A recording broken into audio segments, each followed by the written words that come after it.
So hi, everyone. Thanks for joining us for this last presentation in our speaker series. I can't believe it. It's just flying by. So my name is Tram Nguyen, and I'm the University of Washington's 2001 and 2022 Fulbright Canada Chair in Arctic Studies.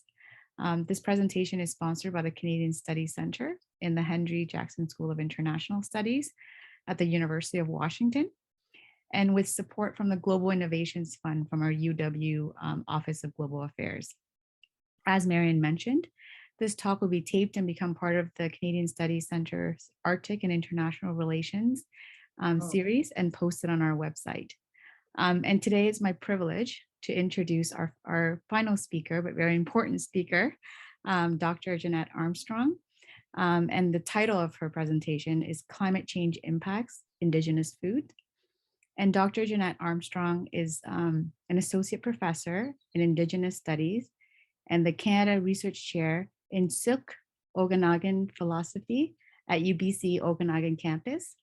She is a recipient of the EcoTrust USA Buffett Award in Indigenous Leadership and serves on Canada's Aboriginal Traditional Knowledge Subcommittee of the Committee on the Status of Endangered Wildlife in Canada. And she's also recently named to the class of the 2021 as a fellow in the Royal Society of Canada. So it's my privilege today, and I'm so excited for your talk, Jeannette. So without further ado, I'll pass it on to you. Okay, thank you. I'm going to say a few words in my language here from the Okanagan Syilx language and Syilx. Of course. Give you greetings. So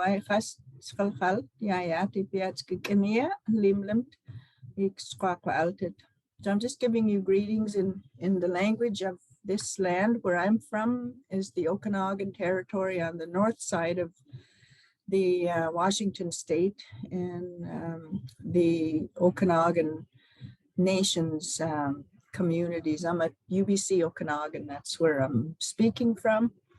I'm going to share screen with you. I just wanted to mention a little bit about what I'm going to share with you. I really had to struggle with how I might think about today, and I decided that I really wanted to focus in on your topic in terms of health, equity, and diversity, and connect that to how Indigenous people are connected to land and how food is, central to that. And I didn't want to really focus a lot on climate change impacts, even though I started out with that idea. Then I kind of started working on how it might be more valuable to look at some of those ideas that I want to share with you about inclusion and, equity and health and Indigenous ways, and maybe how that can be better accomplished. Because in many ways, I think about how that not including Indigenous peoples in decision making and in participating in, how the health of the land is, and how that is an important aspect of what we're facing in climate change today. That the inclusion and not only the inclusion, but the active work to understand what does Indigenous mean and how do we create those relationships is perhaps more important at this time, rather than just saying, include the Indigenous people, but there aren't any mechanisms or aren't any knowledgeable ways to do that in a good way. So that's what I thought I would offer today. I'm going to put my screen on so that I can show you some. How is that looking? Looking great. Okay.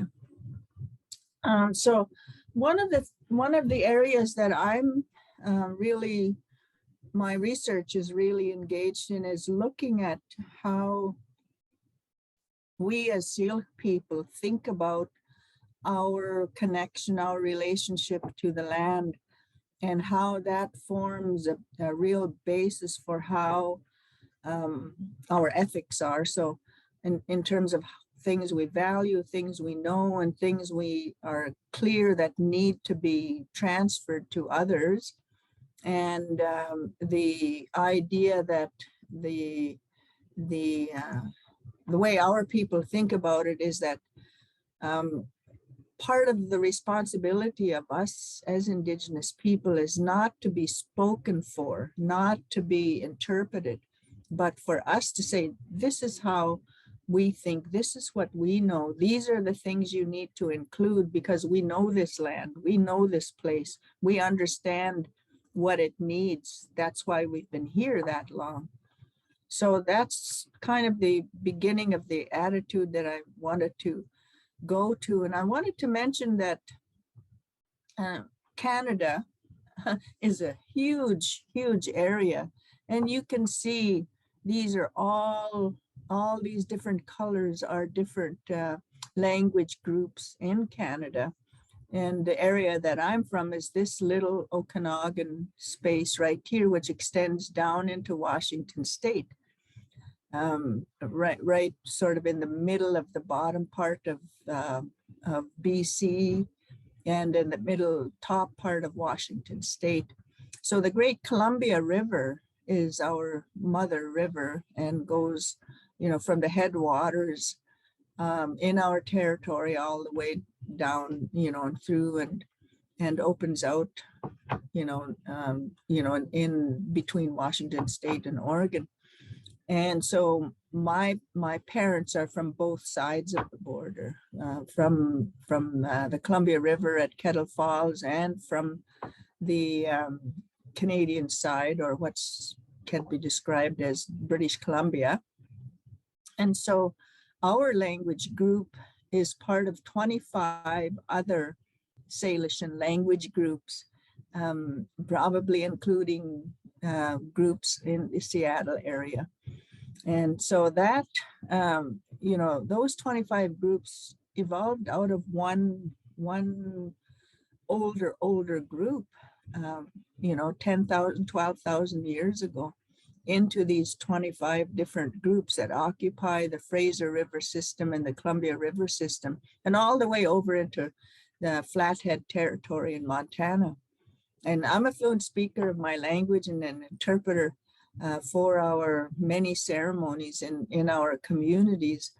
And I was brought up as a knowledge keeper, and also decided to do a PhD in environmental ethics so that I could examine from my perspective what that might be.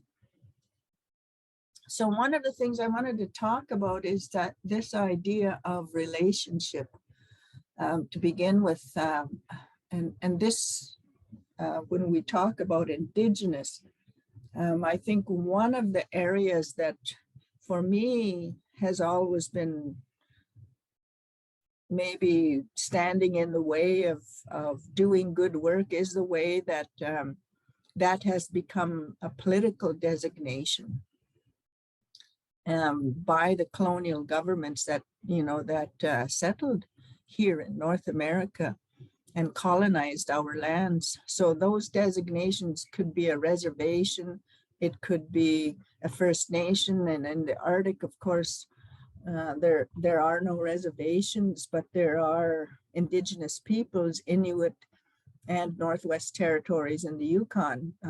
They don't have reservations there.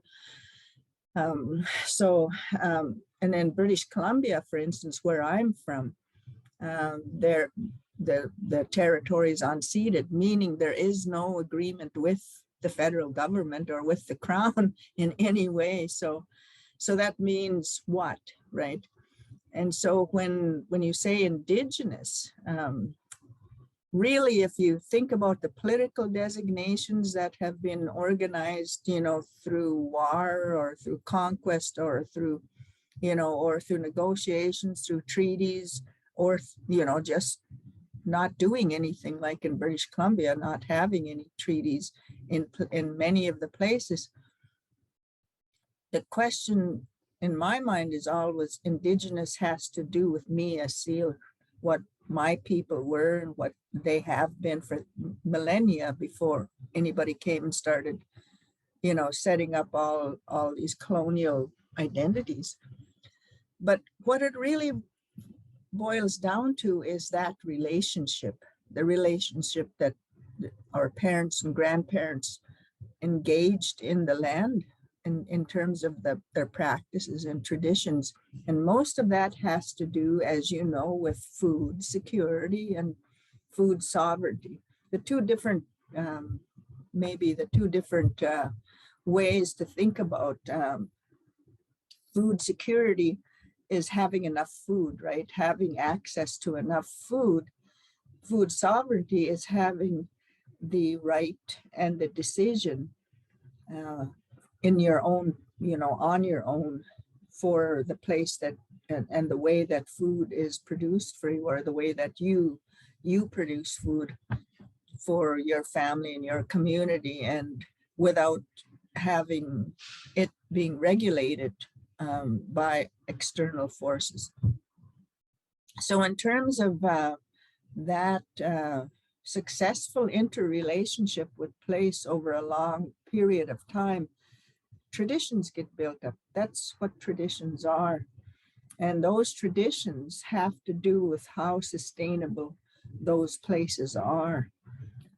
Not a lot of understanding is about the fact that the ceremonies, the social things that are done, for instance, the governance processes through the big houses on the coast and in our area, in our gathering winter dance places and in our ceremonial places, how those are part of governing and working with each other, so that negotiated relationship with our tribal neighbors is a good relationship and isn't a relationship in which we suffer, but in which we can share, and equitable sharing, in terms of where we have things of abundance and they have things of abundance can be traded. And that idea of the knowledge about the land represents the land itself and what it produces, the food it produces, the way that it you're needed to take care of it, and the way the knowledge is related to it. And so sharing that knowledge with family and community members in terms of harvests, bounty, scarcity, cycles and differences, and observed changes over many seasons, many decades, and even generational lifetimes. I in my lifetime have seen so many changes to our land and to the resources and to the ability to get food. So the idea is that land represents unique knowledge to each place in its rightful context. So there is no such thing as a broad, monolithic, Indigenous knowledge base. There just isn't that. It's represented by the knowledge from within special cultural ways in which they had to construct knowledge and hold that knowledge and pass that knowledge on. So just a schematic of what I was saying in terms of how an Indigenous community in place, in terms of transgenerational extended family units, clans, societies, and so on, and their interactions with neighboring communities for culture, intermarriage, trade, and shared harvest areas. For example, my great-grandfather, granduncle, was a chief on the Columbia River, on the upper Columbia River system. Chief Kankanawa at Kettle Falls is my great-granduncle. And he was like the person who regulated how the abundance at the Kettle Falls salmon fishery was to be respected, how it was to be distributed. And up to 15 tribal different groups would assemble there, and they were all treated equally in terms of how the salmon was distributed to their families daily from that fishery. And so that kind of interaction, that kind of sharing, and that kind of way in which we think about equity and we think about diversity can be changed in terms of our interactions with the other life forms. In other words, with things that produce life for us, that produce food for us, that produce shelter and materials, and also provide purpose. What are we here for as human beings? What is our purpose here? And what is our life way related to that purpose? And so that idea, I think, is something that I have been pondering and thinking about, and I'll be engaging in a wider dialogue on that in terms of the role of the human being in terms of the ecology, the places that we're from. And in looking at that in terms of how Indigenous peoples form long-term adaptive interaction, understanding how climate and seasons and topographical features and successional changes happen over long periods is really an important aspect of the knowledge, I think, in terms of not only food security, but climate change and the way of not just adapting to climate change, but finding Indigenous ways to mitigate climate change in the areas that we have responsibility over. So I think about health in that particular way. This is at Kettle Falls, and my older brother has been handed down my older brother, child, or Richard, has been handed down the responsibility to do the calling of the salmon home every year, even though the salmon have not been home because of the Grand Coulee Dam to this particular area of our homeland. And so every year since I can remember, I went there with my uncles, Martin Louis, my cousins, Tom Louis and Pierre Louis, who did those ceremonies, my uncle Albert Louis, and because their grand uncle was the chief, and after the dam was built, they continue to do the ceremonies of the calling of the salmon every year. That will be happening again this year.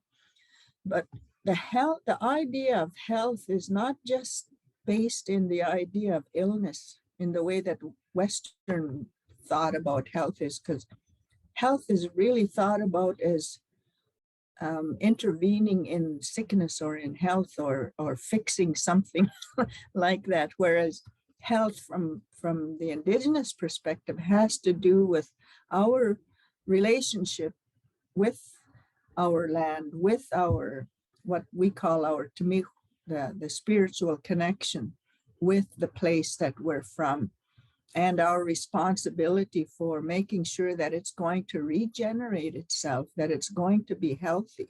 And if it's healthy, we will be healthy, and our coming generations will be healthy.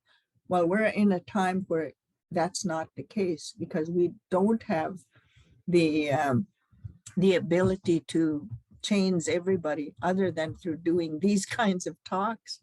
So the idea of health is steeped in the ability to live within an underlying ethic to maintain the regeneration of a place. So you can imagine if everybody in the world was focused on making sure that everything that they do regenerates that place, right, at 100%. That's what sustainability is. And you're assured of whatever it's producing, whatever its abundance is, will be there continuously. And you have that abundance to be able to, live and trade with others for your wealth. So the health is about the specifics that are required by each local place as a unique system. And it's a part of Indigenous identity. That's what being part of place is to us. And these are all people that are waiting for the ceremony to begin. And every year people gather there to do that. The other idea here is that just knowing about a place is not enough, but finding a way to be able to maintain the relationship, to be part of that system, is if we're looking at equity in terms of food and in terms of the way that Indigenous peoples and their perspectives about it are, equity is embedded in the idea of sharing and celebration of one's identity within the place that provides for them, the place that is giving the gifts. So the idea of sharing with others builds respect and interconnection with non-Indigenous community. And I wanted to give an example here. This, the first one in the teepee there is, they're having a discussion and a ceremony with the BC food systems. They're going to have a conference, and in order for it was a collaborative work between the Indigenous groups that are working on food sovereignty and food security, and the BC food systems that are producers of food, farmers and organic farmers and so on. And so sitting down and talking about what is it we want to share, what is it we want them to know, what is most valuable for us, and thinking about that.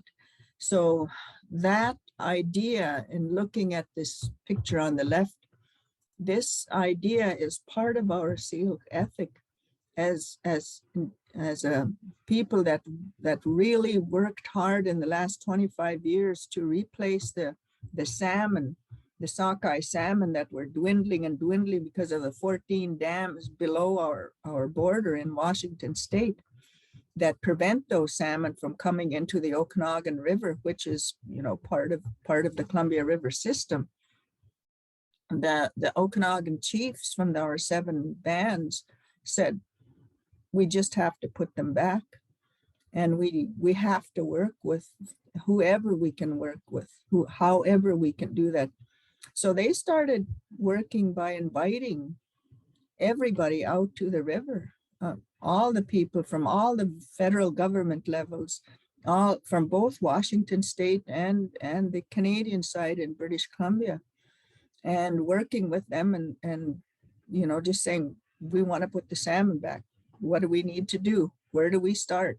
What's your responsibility? And that collaborative work resulted in all the schools participating in with the Okanagan Nation fisheries, and you know, putting tanks in all the schools and raising fish, and now they have their main release of like, you know, thousands of sockeye into the Okanagan River system. And so everybody's invited. All the children are invited to come there and participate in the ceremony of salmon release, so that they can be part of that ethic. They can be part of having put that salmon back into the river. So that idea of sharing is not just about sharing physically, but sharing the ideas and sharing the ethics and sharing the responsibility. There's the salmon. That's the first run back into the Okanagan River at Okanagan Falls. It used to be a huge salmon fishery. It was not a fishery for maybe 60 years before they put those back. And so that idea of engaging with communities based in deep caring for the gifts that the water and the land gives for all life to continue is a part of that idea of equity, part of that idea of health, as well as that idea of diversity. So it informs what we do and how we behave in different places, and helps to inform the need for diversity and inclusion in terms of practice and learning. In other words, in our places of learning, it needs to be included there. So that idea of Indigenous diversity for me is really an important one. It is not just a matter of tokenizing it, or putting things up that visually demonstrate the culture, but really becoming understanding that knowledge is knowledge, and Indigenous knowledge is useful particularly in this day of climate change and in this day of its impacts on everyone.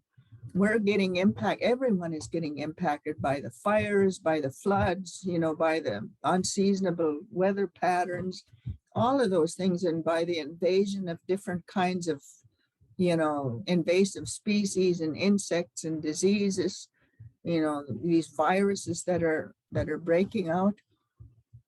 So that idea of inclusion of Indigenous knowledge is a way to be able to start to look at all of the microcosm of the places that need to be changed, instead of just one big one size fits all kind of change, and the practice in those places be normalized into everyday living. So the idea of inclusion in terms of knowledge from active users, because they're the people out there, our Indigenous people who are users in harvesting, hunting, fishing, are the knowledge keepers. It's not necessarily old people or elders. Some of our elders have not been out there for 70 years or 50 years. But my brother, who's a hunter, has been out there every year, right? Continuously. So he knows more about what's going on out there. Same with my granddaughter, who's a berry picker. Right. So that idea of including the Indigenous foods in different events is a way of, where I'm from, is a way of making sure that our plants and our plant foods are respected. There's a prejudice against Indigenous foods in different ways, so that good foods are pushed aside for imported foods, and foods that are domesticated in different ways, and in many ways that really is an obstacle as well, in terms of looking at how we might rethink our connection to place. And so the use of Indigenous ecosystem expertise and the diversity of their long-term historical descriptions and perspective through written and language communication is really important.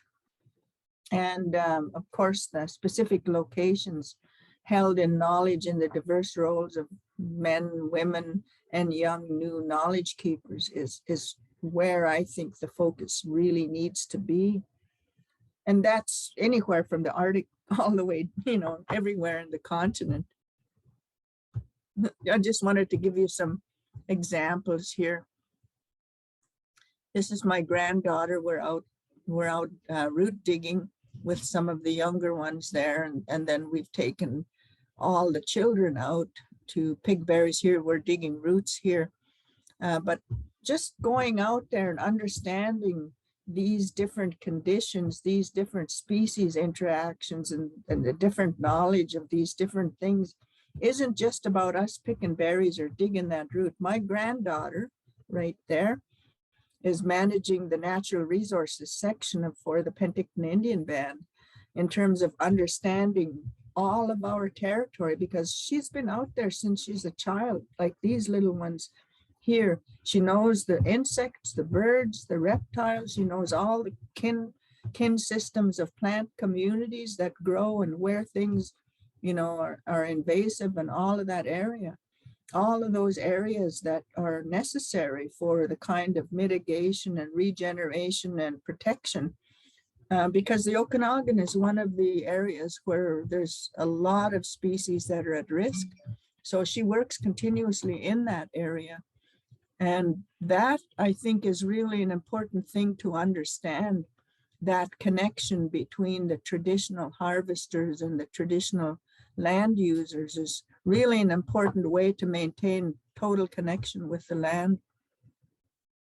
The same thing with hunters and fishermen, in terms of the context of seasons and place and habitat, migration patterns and reproduction patterns. Those are all being observed because they're all changing very rapidly.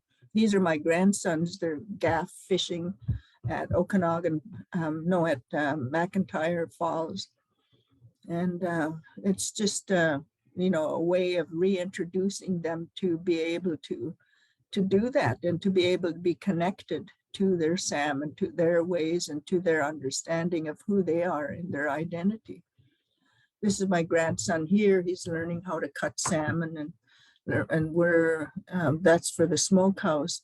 But the idea of preservation, the idea of how it, how that river, how that mountain, or how that, that root field is connected to you, provides the ethic and provides a knowledge and provides a responsibility built into the person. So it's not just Indigenous people that need to come to that. The different ways of working with them, collaborating with them, helps everyone and helps the land and the climate and all the living things in that particular way.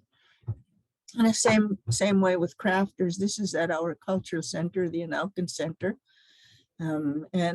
These are people that have gone out to, pick materials that are going to be used in the different art and cultural programs. But that's also another way.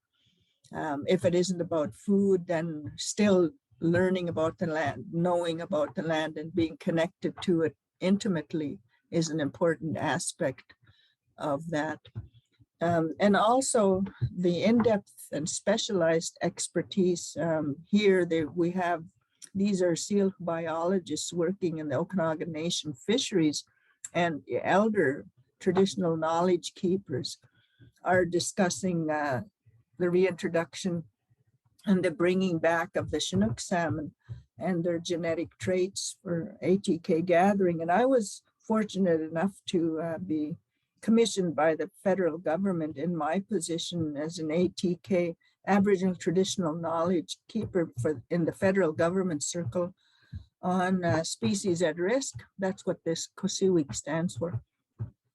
And we were commissioned to work with Okanagan Nation fisheries to develop a traditional knowledge process and understanding of the different traits of Chinook from the Syilx Indigenous perspective, and work with the biologists that are working to reintroduce them. And it's a very successful process and is being adopted in the COSEWIC process now.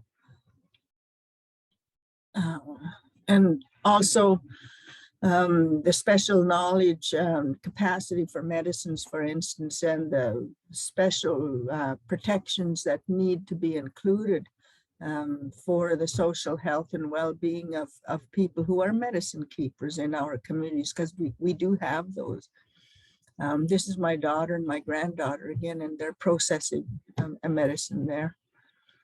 I'll skip this slide because I think we're going time-wise, but just looking at the difference between how Indigenous people think about the relationship of the ecology and how Western science breaks it down.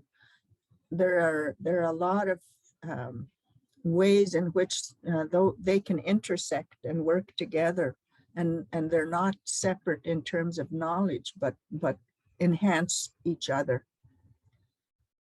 Traditional technology. This is my brother. He's doing a traditional burn there, and this is a traditional flood that we've introduced for the Chinook.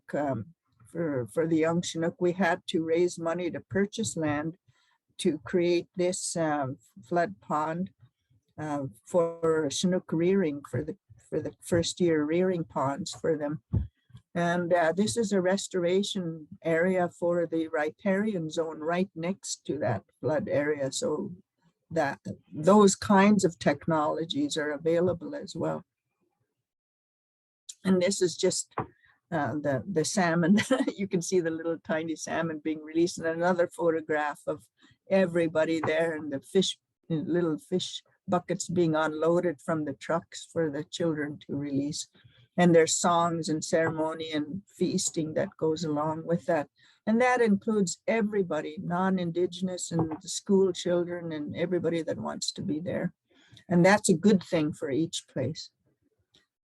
And just in terms of the different kinds of specific knowledges, they're not just from a community, but if you think about clans and societies and extended families, different people have different knowledge in every community.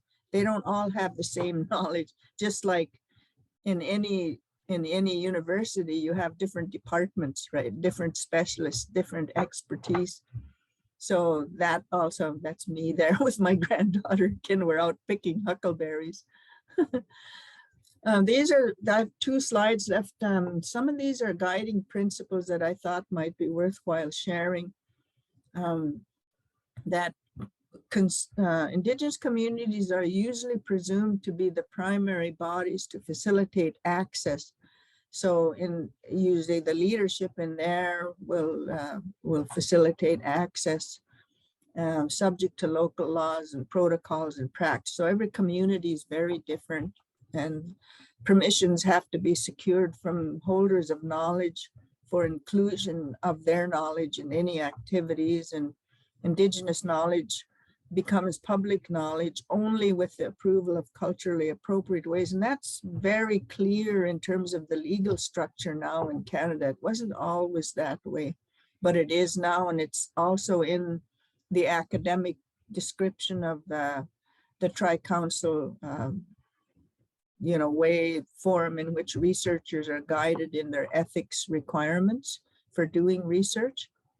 And in the last one, Indigenous is to be given equal space and recognition and value with other ways of interacting and knowing. In other words, acknowledgement in publications and equity in terms of any kinds of economic outcomes from the use of that knowledge. And so in here, these are just considerations for quality engagement. And that's my last slide. So I thought, I don't know where we're at with time-wise, but that's where I'm at. And I think if there's anything that anyone wants to ask about, or me to provide more information about, I can try to do that. That's great. You have a bit of time left, but it's nice because we'll have a bit more time for discussion with the audience. Thank you so much, Jeannette, for that wonderful presentation. So the students in the class will have an hour with you. So I'll open it up to any audience members who are not part of the class. If you want to ask Jeannette a question, or if you want to type it out, and I'm happy to read it. If not, we'll start with some of the student questions. Does anyone have a question, comment?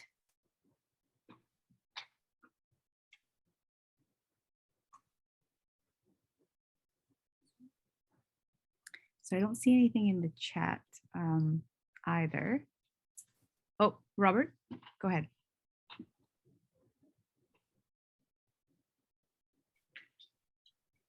Oh, I think you're just muted, Robert. Thank you. I believe there's a tribe in northern BC that's experiencing some conflict with the Canadian BC government over land. Are you familiar with that? I am. I think. Has it been settled? No, it's a long process. The framework of it is really not something I think that is easily understood in, say, in the U.S. Because I mentioned earlier that British Columbia is unceded territory.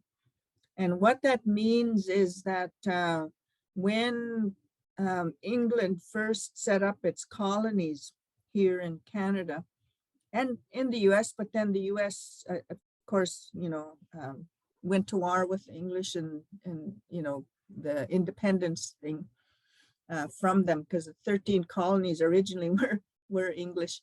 But in Canada, where in 1763, there was a proclamation that any lands had to be treated. In other words, they weren't allowed to come in with conquest, guns a-blazing, and take it over. They had to sit down and make a treaty. And that treaty had to be public. There were terms related to how those treaties needed to be made. And not all the treaties were good treaties, and a lot of them are broken treaties.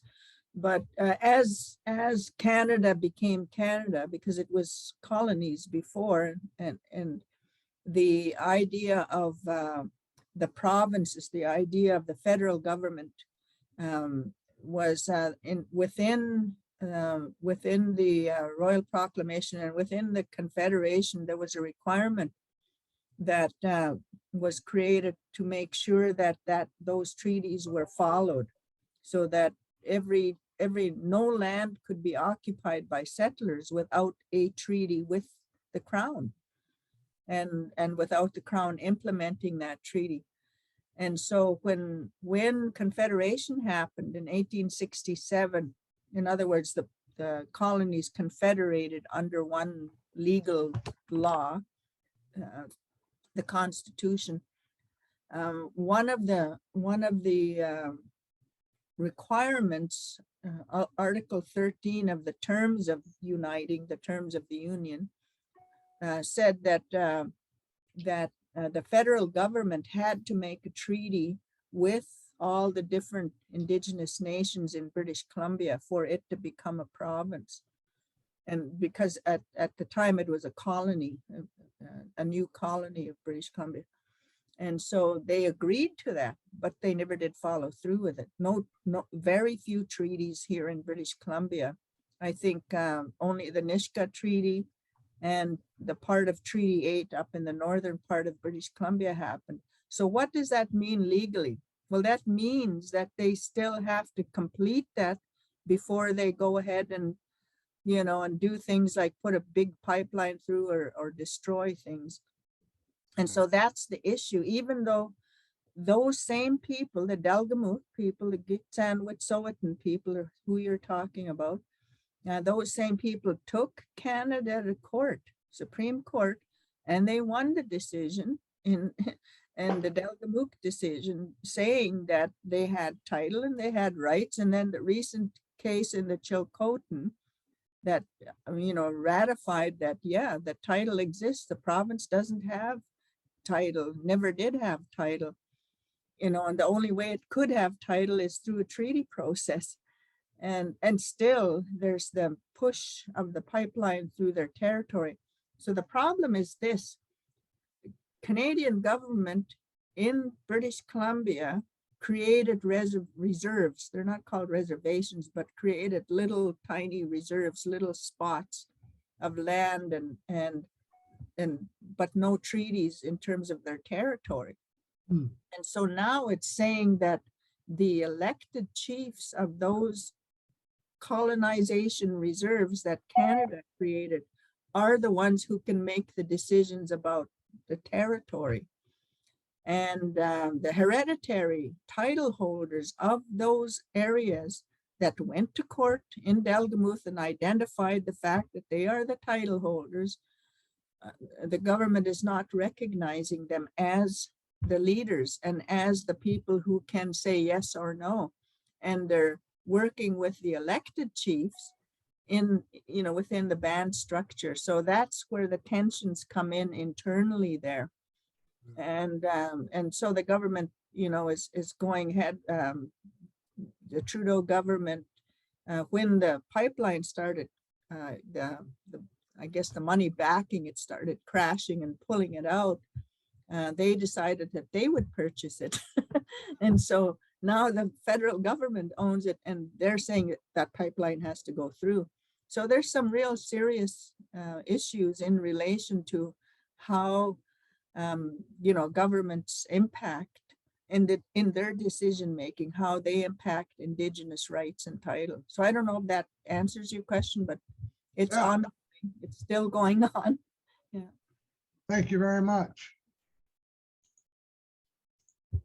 I think that's pretty much wraps our time. If no one outside of the class, I'll save the student questions for our next Zoom link.